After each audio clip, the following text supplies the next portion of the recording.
I think these are very exciting times for the independent game sector. High-speed broadband, super high-speed broadband, crowdfunding, able to reach global markets through mobile devices. There's never been a better time for the indie. The traditional gatekeepers in the analog world have been pushed aside as they can reach their community directly and interface with them and able to monetize them. So they can take an idea, get it out there very quickly. You can see a huge rise, I think, in even more independent studios coming out. And major games development companies have had it their own way for many years, especially during the console years. And they are being challenged by the independent sector, and that's great that that's happening.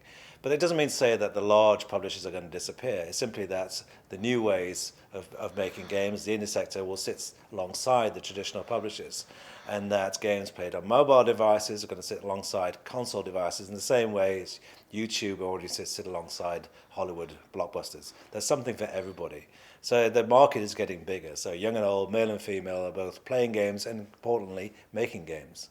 Fantasy and science fiction games have been obviously very close to my heart, launching Dungeons and Dragons in Europe in 1975, writing Final Fantasy game books, launching video games in this genre. But I like all games. I'm an uber geek. I've got over 1,000 board games at home. I love playing games, and more importantly, I love making games.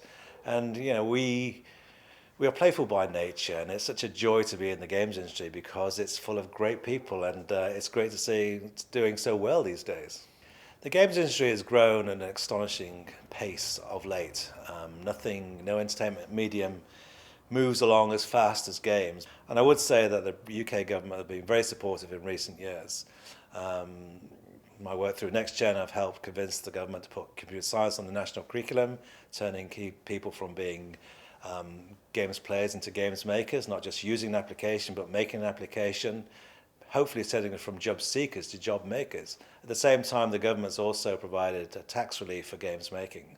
There's been a lot of advances, but we also need the perception of games to change in the media, to send a positive message about games as being good for learning as well as just entertainment. The problem solving, the continuous assessment, the intuitive learning, the creativity in games should be celebrated. We have to make sure that digital infrastructure in terms of super high-speed broadband is continued to be pushed. Intellectual property rights, there's loads of things that the government can do. I don't think I can just give one tip for games developers. The first thing I would say is that you have to follow your heart, be true to yourself, try not to be a me too.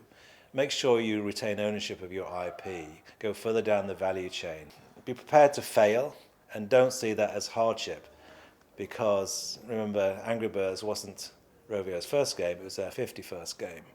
So don't be afraid of failure, follow your heart, make a game, and if it doesn't work, do it again. But the most important thing I'd say is if you really love games, do it. If you don't love games, do something else.